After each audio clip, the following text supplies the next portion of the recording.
going? It is all the news all the time. Yes, it is. And my name, as always, is Adam. Yeah.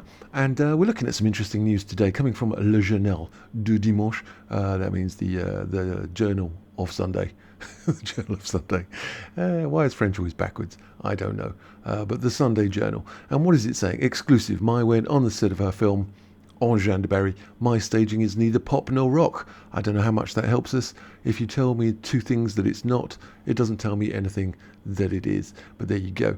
So this is an interesting story coming out today from the Dimanche Journal, and it's from Maïwenn Le Besco, and she's speaking to Le Journal du Dimanche, and she's saying the actress and director Maïwenn tells us about the shooting of her film Jeanne Du Barry, the favourite of Louis XV, with Johnny Depp as the King of France. So we've got a new photo which has come out today, and we have Madame Du Barry. So here we have Maïwenn Le Besco herself, director, writer, screenplay, author, editor. So she's liable for this whole thing. That's, in my opinion, she's liable for literally everything. And then we have Johnny Depp right here as King Louis XV. And we've got Pierre Richard over here, one of the most famous French actors. He's been in so many films in France, this guy. So let's have a little look. She had dreamed of it for years. Such lovely costumes. I love this outfit for the for Jeanne Du Barry. It's going to be robe à la française, I would assume. Very nice. She had dreamed of it for years, and she did. Maïwenn was so passionate about the extraordinary destiny of Jeanne Du Barry that she made a film of it, in which she played her and wrote the screenplay and directed it and edited it.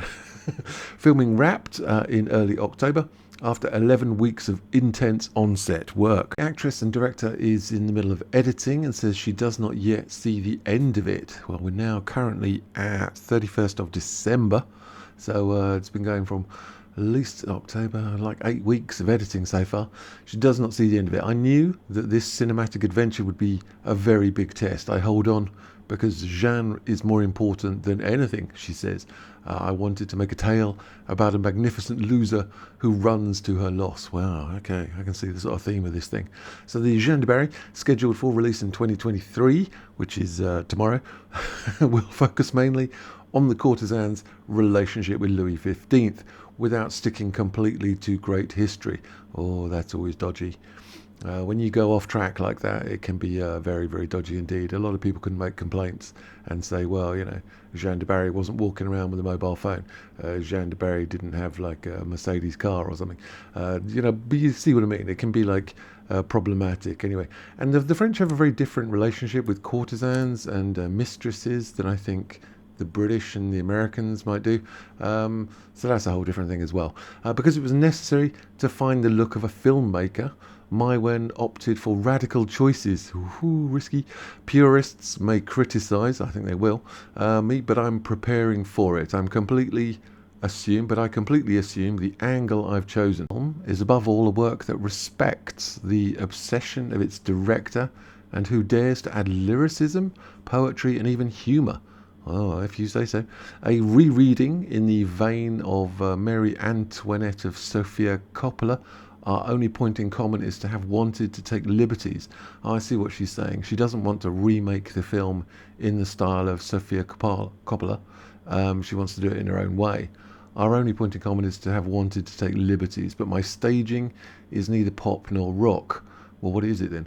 I wanted to tell a story about a magnificent loser who is on her way to ruin. Yeah, see, we don't know what it is there. That's just telling me what it isn't. A new style of staging. Okay. Shooting a feature film in costumes in huge castles such as Versailles. This is Versailles. It's a frankly amazing place. If you get a chance to get yourself down to Paris, that is what Versailles looks like, and it is spectacular. Shooting a feature film in costumes in huge castles such as Versailles or Vaux-le-Vicomte was not the most impressive. I had to look up how to pronounce Vaux-le-Vicomte. France. Vaux-le-Vicomte, France. Vaux-le-Vicomte, and was not the most impressive thing. I think it's pretty impressive. The anguish lay in the fact of inaugurating a new style of directing. No improvisation, but very written dialogues. I'm a fan of this, indeed. I like a lack of improvisation. I like formal structures and things.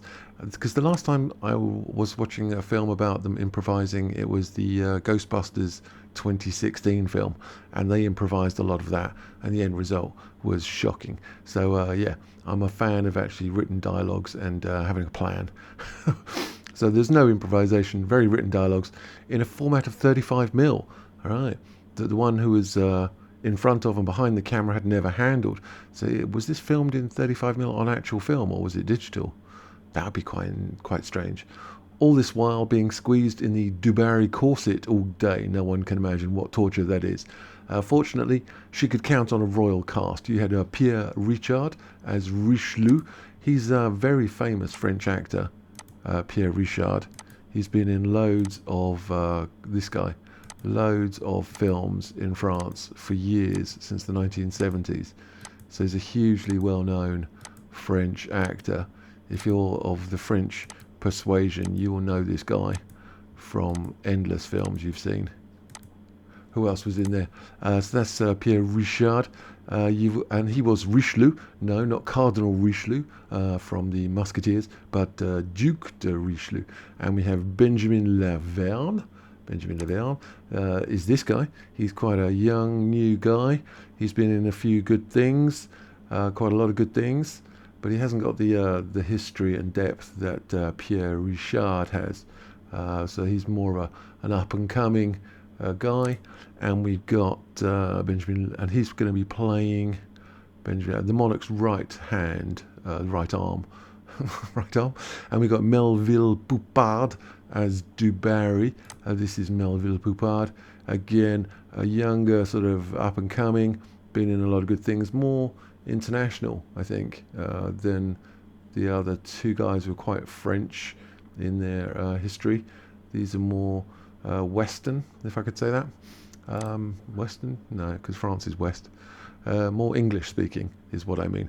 And he's the monarch's right-hand man. And we've got, so Melville Poupard as Du Barry. And we've got Naomi Lvovsky as Countess of Niles?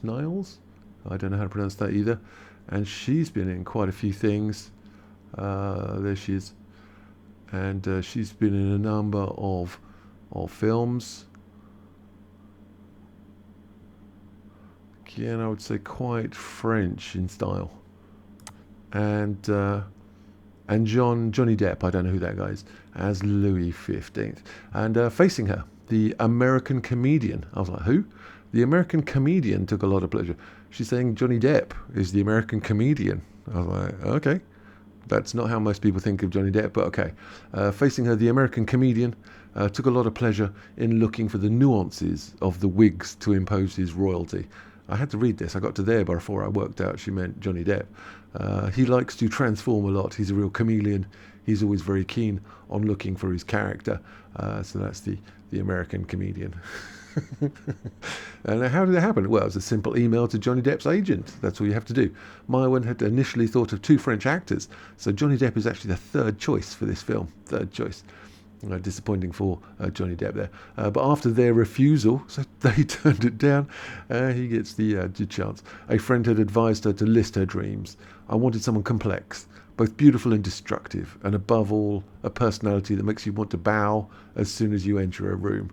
She immediately thought of Johnny Depp and simply emailed her agent. A fortnight later, she had an appointment in London with the star. Everything went well. I felt he was generous, passionate, and he loves our country immensely. The COVID put the project aside. When he got back on track, Johnny was still there. So that's how you contact Johnny Depp. If you want him to be in a film, contact his agent, contact your agent, get it sorted out, and jump on board. What impressed me most was his expressiveness. In scenes without dialogue, his face showed a lot of emotion. The American actor, comedian, who spoke our language a little, worked on his French as much as possible, but that wasn't the most important thing. Well, okay. Because Jeanne Du Barry is mainly resting the silences and the looks. Well, there's a lot of that going to go. My film isn't very talkative, and so it didn't have a whole slew of text to say. What impressed me the most was his expressiveness. In the scenes without dialogue, his face showed a lot of emotion. If the filmmaker liked to handle this other language of cinema, she is not ready to relaunch herself in an adventure in costumes. I think that means period dramas. At least not in the same time.